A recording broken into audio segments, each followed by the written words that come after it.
our show, Pulse by healthjobhub. My name is Prashanthi Naidu, founder of healthjobhub.com. I started Pulse to connect with all you amazing people, to share incredible stories, and to be inspired. My mission is to unveil the pulse behind the pulse. I wish to take this opportunity to wish you and your family a very happy Easter. Today, I have a very special guest joining us on Pulse. It is my honor and privilege to welcome Barbara Mcgorian to our show. Barbara, thank you for joining us. How are Thank you? you. We are so excited to have you. Thank you very much. And a very happy Easter from me too to the viewers of this show. Thank you, Barbara. It is indeed our pleasure to have you. To all our viewers, thank you for joining us. Pulse by Health Job Hub is a live talk show. So if you have any questions, please ask. If you enjoy the show, please smash the like button and share with your network. healthjobhub.com is our sponsor, and in response to COVID 19, Health Job Hub has opened up our platform to employers during this time of need to post unlimited jobs. Barbara Mcgorian is an ex school teacher, and then she went on into media for 25 years. After taking a semi retirement in 2016, she joined the December Foundation to manage the recruitment of doctors from South Africa and abroad. She is the CEO of the foundation and ensures the smooth running and integration of volunteers into Tintswalo Hospital. She was instrumental in setting up the state-of-art cataract surgery. Barbara, wonderful to have you on the show this Easter Sunday. Thank you again for making yourself available to join us. It's only a pleasure. Thank you for having me. Thank you. Please share the story about how the December Foundation came about and what does December Foundation do and where is it located? Okay, the December Foundation was the brainchild of an ex-South African who was born and bred and educated in South Africa and then left the country in the dark years of apartheid in the 70s. He first went to live in the UK and then he moved to Canada and didn't come back to South Africa for many, many years. And then finally in the early 2000s, he came back to visit a friend in a game reserve near to the Kruger Park called the Timbavati. And while he was on a game drive, the ranger mentioned to the group that the children in the area have to walk many kilometers to get to school every day. In the area in which they live, they did have a principal, they had the teachers, they had the children, but they didn't have a school. Right. So he stepped up to the plate and actually offered to build a school for this community. And at the opening of the school, there was the chief of the area, and he then said to the founder, we really would like a clinic. So before Neil went ahead and built the clinic, he looked and scouted the area and saw that there was a very functioning hospital and in fact 14 clinics that are affiliated to the hospital. So he said, you don't need clinics, you don't need bricks and mortar, you need resources. It's doctors, specialists, medical professionals that you're lacking. And hence the idea of Tsembu was born, that it was a medical foundation which would recruit volunteer doctors from South Africa and around the world to give of their time and their expertise to assist the patients in this very, very underserved community. Oh, wow. That is an incredible story. And it just shows that a simple conversation can translate into such a huge initiative. I'm so inspired listening to that story. Thank you for sharing that. You have a unique medical volunteer program. Please tell us more about this program and how may interested candidates volunteer. Okay. So it's unique in a number of ways. First of all, we offer free accommodation to our doctors, and the accommodation is in a beautiful lodge. Our lodge is situated, or our doctor's refuge, as we call it, is Right. situated in a nature conservancy. It's about 45 minutes away from the Kruger Park. So it is Right. in a game reserve. It's a big 5-game reserve. You can see the pictures on screen. Those Yes. are volunteers sitting at a boma, which is a barbecue that one would have in the evenings. Oh, beautiful. So they are accommodated in very nice accommodation. But that's not the main reason that doctors come. The Right. reason doctors come is because they have an opportunity to absolutely give back to a community. Whether Right. they're ex-South Africans, and initially it was kind of part of the reason for setting up SEMBA was to Yes. allow ex-South Africans who'd been educated in South Africa, who'd got their medical degrees at a Yes. university in South Africa, could now, and Yes. then left because of apartheid. We had such a brain drain and so many medical professionals left. But this was an Right. opportunity for them to come back and give Right. back to the land of their birth.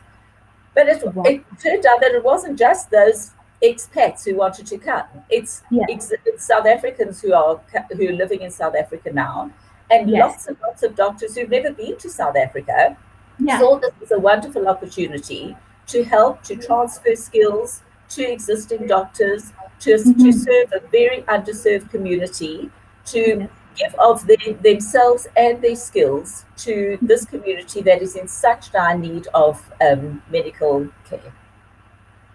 That is simply amazing. And I just love the way you've integrated the beautiful landscape of South Africa into this program, Yes, and to, really create the sense of refuge and retreat, as well as a sense of giving back. yes, And I know the December Foundation talks so much about taking the idea of a leave of absence one yes, step further and championing for medical professionals to take a leave of purpose instead. Please yes. share more information about the concept that you have developed about the leave of purpose. Okay. Well, as you know, and as everybody knows, a leave of absence is really a time to spend away from the rush and hustle and bustle of your job. And in Yes, most cases, with medical professionals, their lives are very busy and very stressful. They're dealing with sick people, hoping to make them well. Very absolutely. often in a public environment where they see so many patients, and not Yes, necessarily in South Africa, but in any part of the world.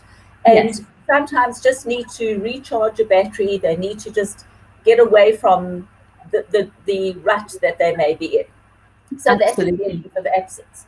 But we have taken it one step further, and we've said rather change that leave of absence. So instead of lying on the beach in Mauritius or just sitting and reading a book in your back garden, turn it Yes, into a leave of purpose. So remove yourself from your lifestyle, from your yes, busy life that you're leading, and come yes, and give back. Come spend time in the magnificent African bush. On yes. weekends, you can go into the Kruger Park. We're at the doorstep of the Glider River Canyon. We're at the foothills of the southern Drakensberg Mountains. You couldn't Wow. find a more beautiful place in the Absolutely. world. Yes, But at the same time, during the day, you're actually giving back to so much to a community that so needs your help, your skills, your expertise. So save people's, I say this glibly, save people's lives, but there have been volunteers who actually have saved lives. And absolutely. and enjoy the South African bush. So that's what we mean by leave of purpose. Oh, that's wonderful. It's so inspiring and it's such a brilliant concept. I can definitely see how that could be invigorating for a physician, especially who's challenged every day. And, Yeah. they speak a lot about physician burnout here in Yes. Canada. Yeah. Also, the mental state of physicians and medical professionals. So the setting that you've just described and created, and also that purpose behind it of giving back to these amazing children you see in those Yeah. photos, Yes.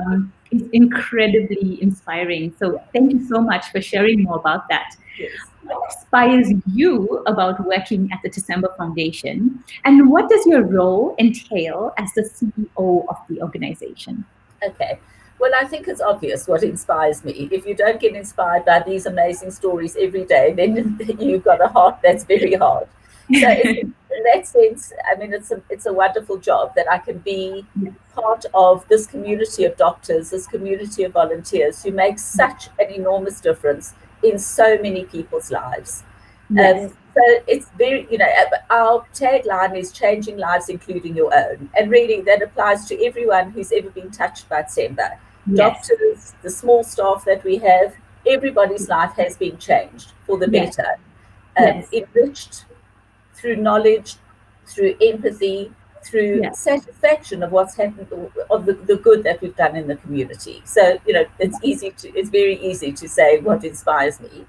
And then my job is really running the foundation. It's Yes. managing the small staff that we have. We have a very small staff, but each person has their own role. Right. Yes. Very much recruitment of doctors, Yes. because without volunteers, there is no Tsemba Foundation. We can Right. have the best plans in the world, but Yes. if we don't have doctors, we don't have volunteers, we're nothing. So Yes. that's a very, very big part of our strategy is recruitment. Yes. And the coordination of getting the doctors here. If they're overseas doctors, then I get them registered with our local health professions council. Oh, that's wonderful. Yeah, I do it on their behalf. They have to provide a huge amount of documents, but nevertheless, we do Yes. it, and I do that. Yes. I'm in communication with government all the time, because we are fully endorsed and have the full approval of the Department of Health to work in the Yes. hospital, to bring our doctors here. So that's Right. quite a big part of the job. Yes. And just running it, doing everything that's needed. Buying Absolutely. masks, which was my last task, trying to get masks from every corner of South Africa for the doctors who were there. Yes. So, Barbara, just refresh our minds right now, because I know a lot of international doctors outside of South Africa are tuning in. And the fact that you've just covered that you deal with registration requirements personally, how can these interested physicians get in contact with you if they would like to volunteer their time, especially coming from outside and they may not have registration in South Africa? Okay, so just to start off by talking about the registration in South Africa. Yes. Our Health Professions Council is renowned for being extremely difficult, inflexible, and impossible to deal with.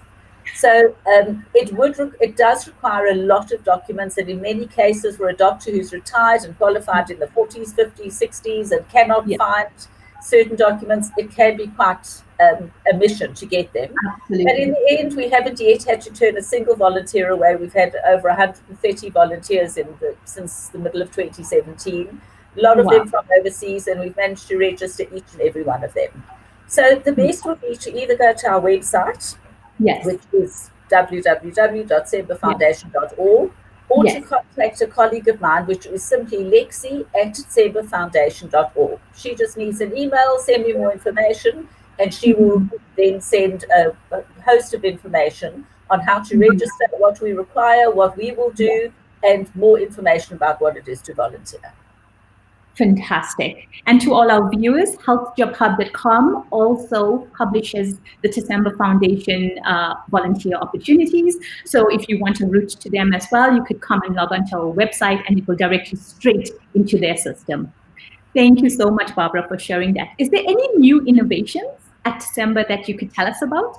Yes, absolutely. So when we first started, the very first thing we did was we built a women's clinic in the grounds of a very small but incredibly effective and wonderful little clinic in the area. Yes. And we have an ultrasound machine and a sonographer, and we're able to do early detection of breast, cervical, and abdominal cancer, which has never been able to be done before in the area, as well as now antenatal screening. So that was the first thing we did. Then once we got the endorsement and an MOU set up with the Department of Health, we moved into, we started working in the clinics and in Swallow Hospital, which is a hospital in which we work, and we brought doctors from every discipline imaginable to the hospital. Right. But then we decided what was the one thing we could do that would be a really good quick fix that would literally change lives in the community, not only save, but change. And that was cataract surgery. So many people are blind, old, not even especially old, young people get cataracts too. And it doesn't just affect the person who has the cataracts. In the poorer communities, those people, assuming it's a grandmother or a parent, a child then cannot go to school because they have to look after the granny, give give them food, take them to the toilet. It affects an entire family. It may be a breadwinner who has lost their sight and unable to work. So in really the flash of a knife, the blink of an eye, one can change, those people can be sighted again. So we decided, we took an unused theatre in the hospital and we completely revamped and refurbished it, and it is now an absolute state-of-the-art cataract surgery. Oh, wow. From August until January, we have done 216 cataract ops, all through volunteers. We've had overseas volunteers, actually from Canada, from Australia, and from South Africa. And when they come, they do high-volume surgery. So we've trained nurses who will come and assist. If we do get a doctor, sometimes they bring their own nurses. If they're South African, if they're from overseas, we supply the nurses. And they can do 20, 30 operations in a day, and 20 or 30 people can go home and see. So that's one of our biggest innovations. And I've now put out a really big call to any ophthalmologist. Obviously now people can't travel, but we're talking, this will pass, and we're talking about when life goes back to normal. And it takes quite a long time to get registrations done. So I would encourage any doctor who's interested, ophthalmologist or not, to get in touch with us, and we will just send you details. And as soon as we get back to normal, we'll start. You can plan your dates, and we can start registering you and getting you to take your leave of purpose. That is a wonderful idea, especially now when everybody are confined, to be staying at home and to helping stop the spread of COVID. It's a great time to start all this registration process because, there is definitely going to be a time when everything reopens and the world will get back to where it normally should be. And so let's get ahead of that curve and start planning and preparing in advance. So if there's any international doctors out there, there is a demand for your service and skill to, take a leave of purpose, volunteer for such a great cause at the December Foundation, and contact Barbara and the team.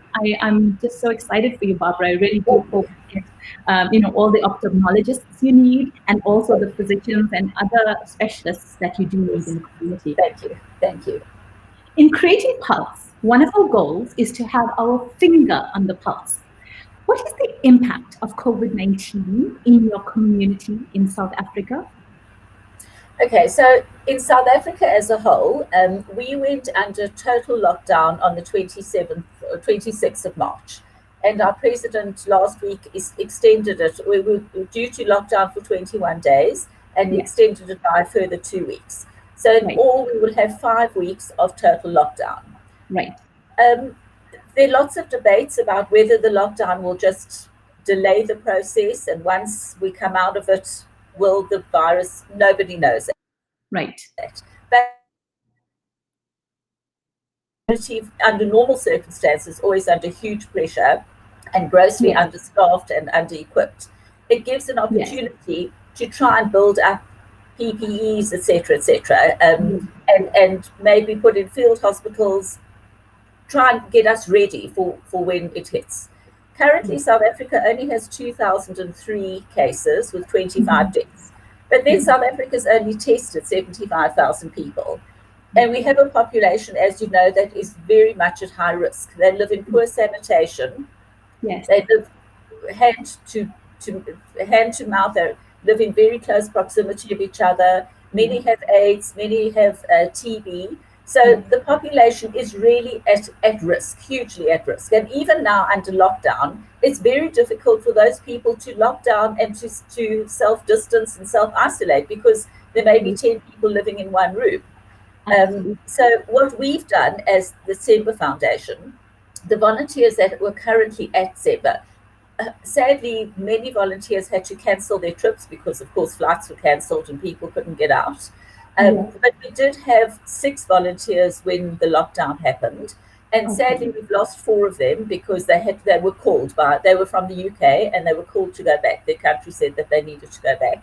But in that time, we took an unused house in the grounds of Tinswala Hospital, and they turned it into an incredible isolation ward. So when cases do start coming, then we will be prepared. They've written a whole lot of protocols for the for the hospital, for the clinics, of what to do when should a case come in. And they also started a crowdfunding initiative to raise money to buy PPEs. And that's doing very well.